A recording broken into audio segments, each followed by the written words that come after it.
So I really tried hard the last few days not to cover this case. It's the Carmelo Anthony case. So it's come out that Carmelo Anthony is now facing 35 years uh, in prison for essentially murdering another kid.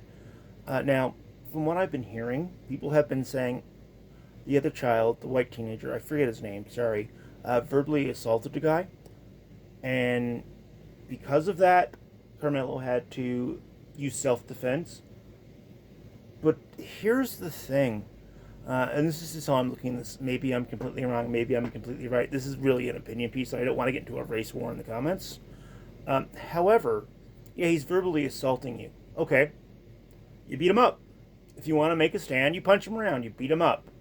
Maybe you break a few bones. I'm not condoning that, but sometimes violence is the only language people will actually listen to.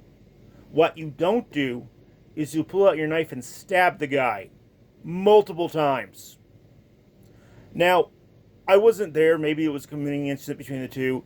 Maybe they had issues. But, like, I don't know, man. Someone's calling me names and I pull out a knife and stab them. That kind of escalated quickly. And, like, y'all know how hard it is to, like, stab a man to death? It's usually not just one poke, it's multiple. So, you're going to use the self-defense claim after you A, carried a knife to a football game, a high school football game, and the guy was verbally assaulting you and you stabbed him multiple times. See, I understand the whole self-defense claim, but for self-defense to work, you have to believe your life is actually in danger. And the last thing I remember is being called the N-word a few times and maybe making fun of your mother. Your life isn't in danger. Now, I understand you have to, like, okay, you talking shit about my family, yeah, I'm going to rough you up a little. I'm sorry, I don't condone that. That's just how it is. However, you stabbed a man to death. Now, I've heard people say that sentencing are too harsh because, like, it is his first offense and, like, it's 35 years in jail. Yeah, but it's your first offense for murder. It's called what it is. Yeah, you ain't stealing a $2 Rockstar from the dollar store or having a bit of devil's lettuce on you.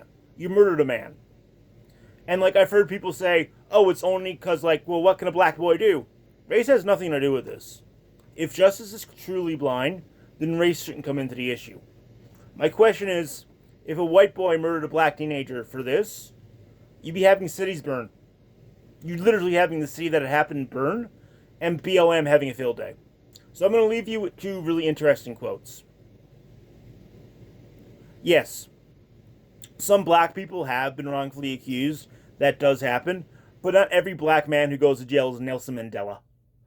Also, this is a Malcolm X quote. And I'm probably taking this out of context here when I say this. The media will have you hating the oppressed and loving the oppressor. Remember that. And also, please, like, if justice is truly blind, which it should be, is race even an issue? Alright, let me know what you guys think. Keep it locked. This is a bit of a rant. Have a great day, guys. Bye.